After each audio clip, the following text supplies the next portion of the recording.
Now, I'd like to introduce our speaker and a good friend of mine, Brad Ballweber. Brad has 40-plus years experience in the highway construction industry, so he has seen a lot of things that haven't worked over the years. But today he's going to tell us about one thing that does work, project partnering. So help me give a warm welcome to Brad Ballweber.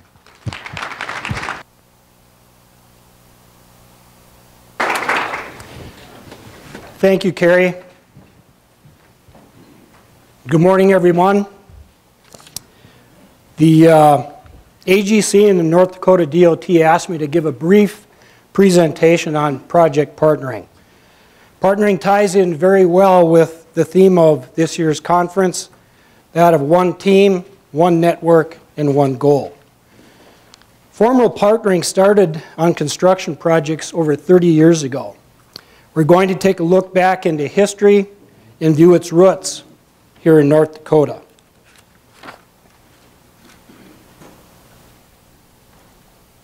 So you ask yourself, what is partnering? Well, here's the official description. Partnering is a process designed to create and maintain a spirit of cooperation and goodwill between project entities to help ensure safe, timely, efficient, and mutually beneficial completion of a project. The partnering concept has been around for a long time. Many of us use it, but simply don't realize that we do. Partnering is nothing more than agreeing to work together for a common goal instead of fighting each other. The key here is working together. Our goals are the same, whether we are the contractor, the owner, the engineer, a supplier, or a subcontractor.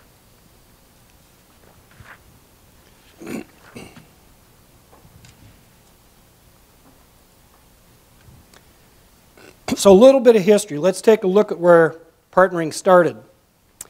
Formal partnering was introduced by the Corps of Engineers, Mr. Larry Bodine, back in 1988. Mr. Tom Warren, who was the Deputy Director for the Arizona DOT, took partnering to the next level. The Arizona DOT was experiencing extremely disturbing circumstances on their projects. 25% of the work was not being completed on time. Annual claims were between $4 million and $5 million. Now, if you think about that, that was money back in the early 90s. Today, what would that be worth? 20 million, 25 million? That's real money. There was also a high cost of legal counsel.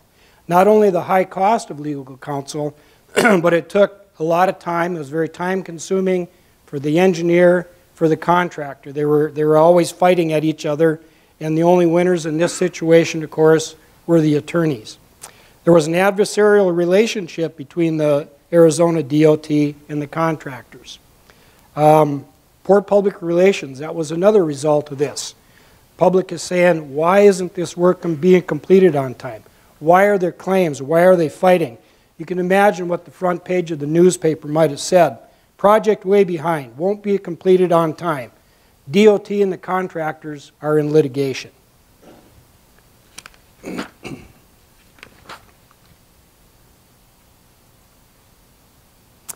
A short time later, after the Arizona DOT instituted partnering, only 5% of the projects were not completed by the completion date.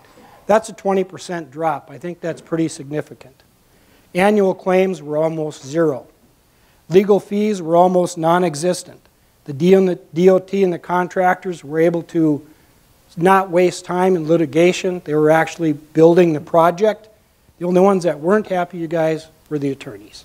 Hope there are no attorneys in here. So, the relationship between the Arizona DOT and the contractors was a win-win. They were working together to get the project done. Their goals were the same, and when everything is going smoothly, everybody is happy. And as a side note, public relations were also at an all-time high. Very positive media coverage.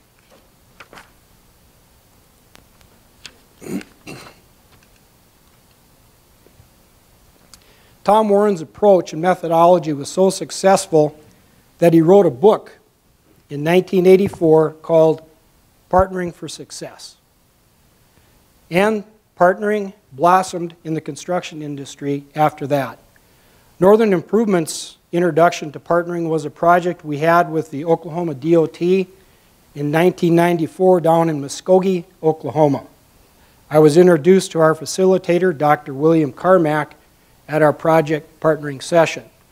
Dr. Carmack was a retired communications professor from the University of Oklahoma and a pioneer facilitator for partnering. Because of the success that we had with the project down in Oklahoma, which was constructed through the partnering process, we decided to bring that back to North Dakota. Northern was a successful bidder on a project here in Bismarck on a portion of I-94, basically from the Grant Marsh Bridge on the west side of town through Bismarck to exit 161 on the east side of town. The project also included improvements to the crossroads of Tyler Parkway, Divide Avenue on the west side, and Centennial Road on the east side of town. This project was very complex, highly visible, and impactful to the residents of Bismarck-Mandan, and we wanted to make sure that the project went smoothly. Based on the success partnering that we had in Oklahoma, we asked the DOT if they would be willing to have a formal partnering session and construct the project in the partnering mode. The DOT wholeheartedly agreed, and we both fully embraced the opportunity to partner the project. Now, we had a good working relationship with the DOT here in North Dakota, unlike that of Arizona. But we felt there's always room for improvement, so we wanted to get it instituted here in North Dakota. We were fortunate to hire Dr. Carmack as our facilitator for this project. So on March 21st, 1995, we brought together the North Dakota DOT, Northern Improvement, our subcontractors, our suppliers, City of Bismarck, and utilities for the session. Because this was the first North Dakota DOT partner project, the DOT decided to document the session from beginning to end with a video. Now, a partnering session is not a pre-construction meeting. You do not discuss project plans, specifications, or details. What you do at the partnering session is you decide and agree on how you're going to deal with and work with all entities on the project. In a minute here, I'll show you a video. It's a rather grainy video. Some of you older folks in the room might recognize this, but this is a VHS tape. So the video was recorded on this VHS tape. Some years later, I transferred it onto a CD. Some years later, I transferred it onto this flash drive thingy.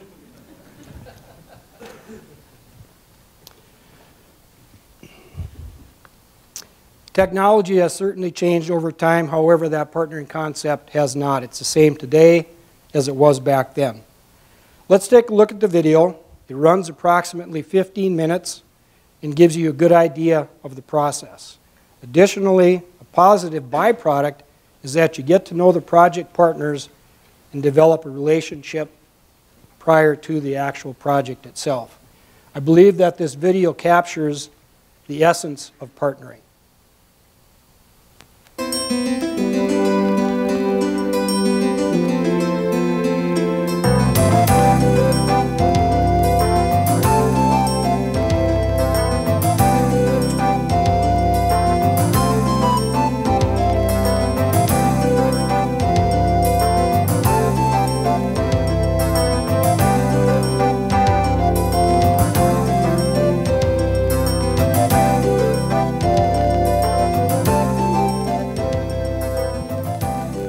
No one entity at this table can make this a success.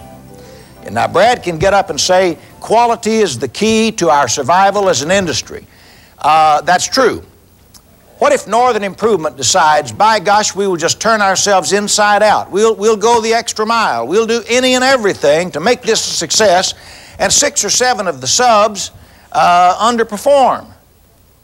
Or put in shoddy work, or do something that destroys the aesthetics or the utility or the quality in any sense of the project. It's not a success. It's not one you drive people out to see and say with pride, I had a part of that. What if the Department of Transportation says, boy, this is going to be the model. This is going to be the one that we're really going to win some awards with.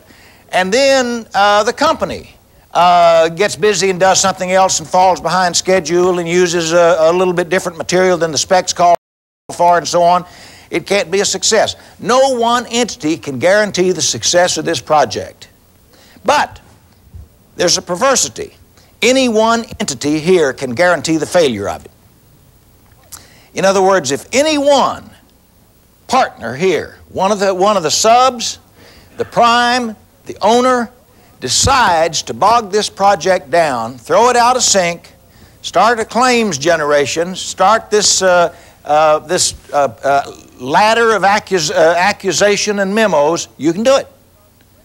If the subcontractor in charge of railings wants to, he can ruin this project. I don't know who that is. So it's a curious thing. The reason we're trying to partner this project is to come to understand today who we are, what our goals are, what our common goals are, and why all of us want this to be the best project we've been affiliated with. A superordinate goal is a goal that is big. Let's say that for now, we want a quality project.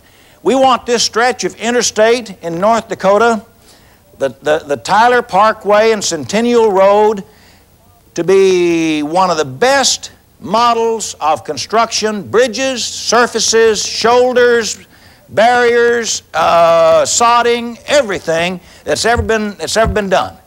And we know we can't do it alone. We've got exactly the ingredients we need for superordinate goals. We want it, and we want it badly, and we realize we've got to have the cooperation of somebody else to get it. That is what partnering is all about. What we're going to be doing is talking about how we would solve problems if they were to come up on the job. Now, hypothetically, there may not be any problems on this job. Although it's big and it's complex, I've never seen a job this size built without changes. So there probably could be decisions and problems that will arise. Now, what we need to do is we're going to work inductively. We're going to start with a list of hypothetical problems that could occur during this job. We need something of substance to talk about. I've talked about vague abstractions long enough. We need to get from you all of your experience. Here's what we're going to do. We're going to generate two short lists. We're just looking for hypothetical concerns. Now, here's the fun part. The good news is, there's bad news. The good news is we're going to make a list of ways they could screw up this job. See, I'm a safety sub, and I know damn good and well how North Dakota DOT works. They don't pay on time. They're not reasonable when you need to make little changes. It takes them 2 years to make a decision. So I know that, and I'm going in with the expectation I'm going to have a hassle from get-go to get this thing to work right. So you all start a list, if you're contractors, of things the owners could do. The city of Bismarck, what if it rains and they don't realize we can't do this stage of the job, and they get mad and they call a senator, and then they go down to the editor's office, and the next thing you know, the public's swarming all over the job demanding answers and taking half our time. So the city of Bismarck is capable of messing this thing up if they put their minds to it. So you all list 6 or 7 or 8 or 10 or 20 or however many things you want, you contractors at these other tables, of things the owners could do to make this a bad job, less than the quality job we want, okay? That's fun. I expect that maybe 3, 4, 5 minutes. Based on your experience, you can just tick those off like that, okay? Now, turn around and take another sheet of paper. I'm going to give you a supply of paper, a couple of 3 sheets to the table, and list 6 or 7 things. We might as well say no more than 8, because we've got so many here that we'll be spending the rest of the day doing our problem inventory, and we don't want to do that. List 7 or 8 things that the contractors could do to foul up the job. That's not as much fun.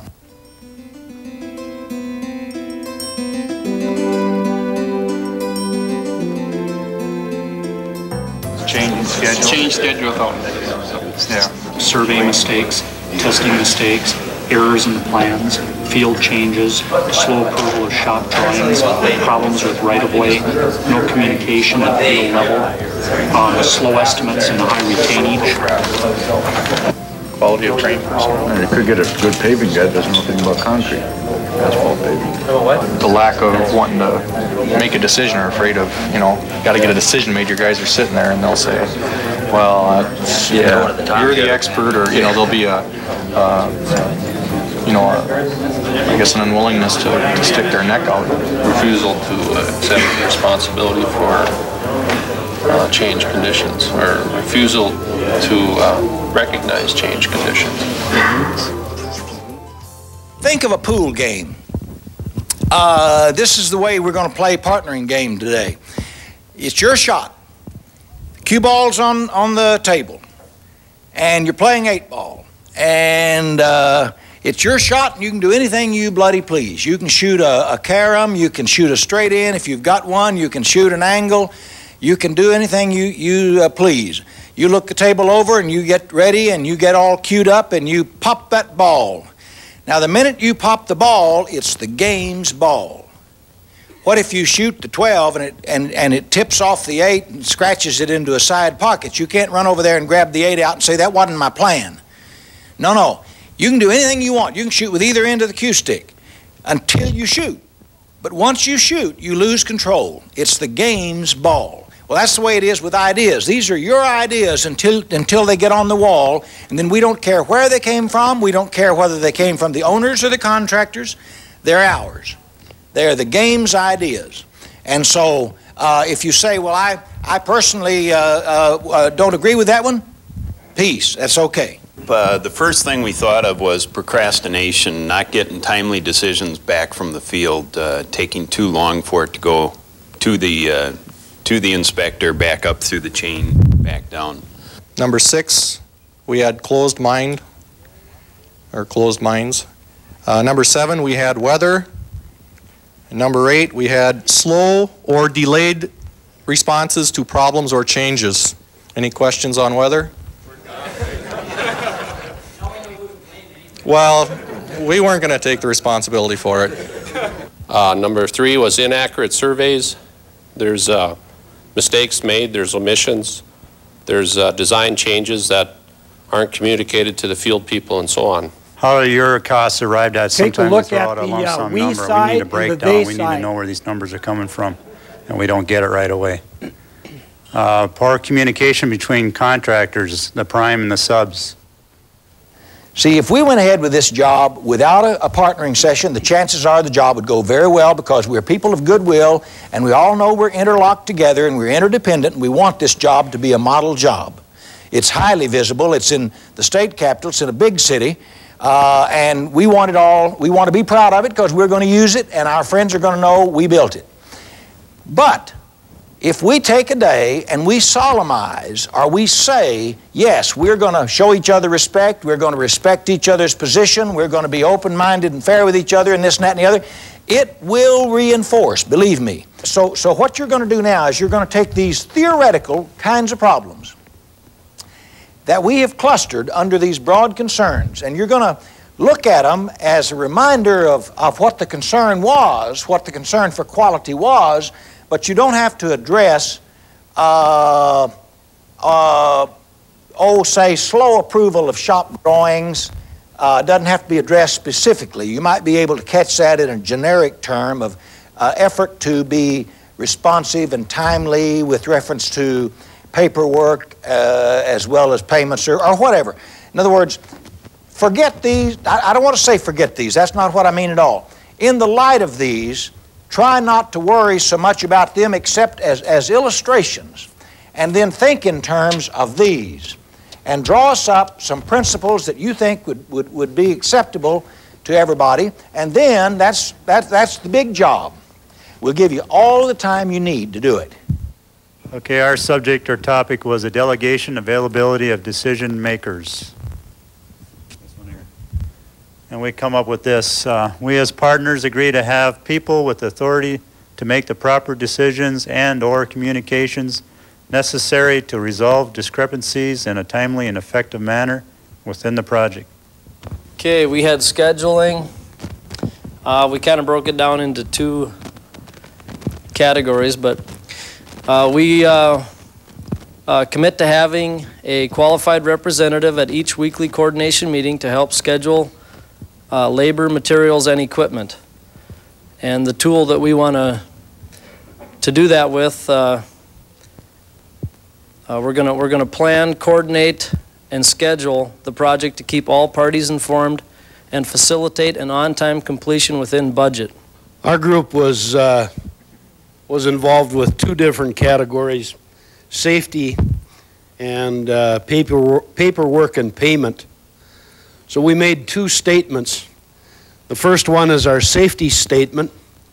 It says to maintain the highest regard for safety and protection of the public, the construction personnel, and the environment. Our second topic, paperwork and payment. Strive to control and submit all paperwork in a timely manner to assist in assuring that all payments are made in an equally timely manner. And so we came up with a mission statement that said that that the partners would commit to dedicate adequate equipment and qualified personnel to assure the completion of a quality project within the CPM timeframe. First of all, commit to honest and open communication for a quality end product. And secondly, build a cooperative environment with trust and equitable treatment. And third, a concern for the public interest and safety. I look at partnering and I think about quality, so I wanted to put quality into it. And the three things that go into the QC3 are communication, cooperation, and coordination. And I think if we have those three things, along with our quality effort and a quality product, will give us a quality project. I felt that something like this would be a constant reminder to us that we're starting this project out in the partnering mode and that we can carry this through for the entire project. I would like to propose that we adopt this as our logo, as our symbol, as our motto. It's been a genuine pleasure to work with you. It all boils down to trust. This is a visible, important, expensive job. We're all going to be proud we were part of it if it goes well, and it will go well. And it will go well because you took the time and you have the interest and you showed the commitment to get together and say, I am going to do my part. And when all of us do that, we've got the whole thing drawn together. Side, that was a DOT representative. And at their table, there happens to be two people in this room today that were part of the people on that table. One is Bernie Southam. The other one is Richard Snyder. And if you caught a quick glimpse of them there. So they've been around. If you want to talk to somebody about partnering, talk to them. So as you witnessed from the video, the partnering session brings all project entities together in a relaxed atmosphere. There's a certain amount of levity and good-natured bantering that goes about. You develop a positive rapport not only on the business side of things, but on a personal level through casual conversation. Unfortunately, over the years, I feel we've digressed from that spirit of partnering. I don't think this has happened deliberately, but with the advances in technology, our in-person contact with others has diminished greatly. More often than not, business is conducted via cell phone, text messages, emails, or Zoom. This, coupled with the pandemic of the last 2 years, has forced even further disconnect between personal contact. I believe technology and the pandemic have unintentionally undermined our transportation industry. The theme of this conference, one team, one network, one goal, can be achieved by adopting that partnering concept.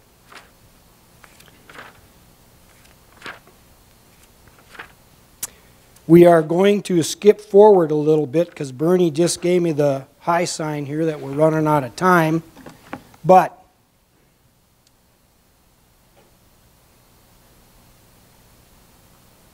I wanted to show you our new partnering formula. Over the years, we improved and enhanced that partnering formula What started out with the 3 C's is now the 4 C's.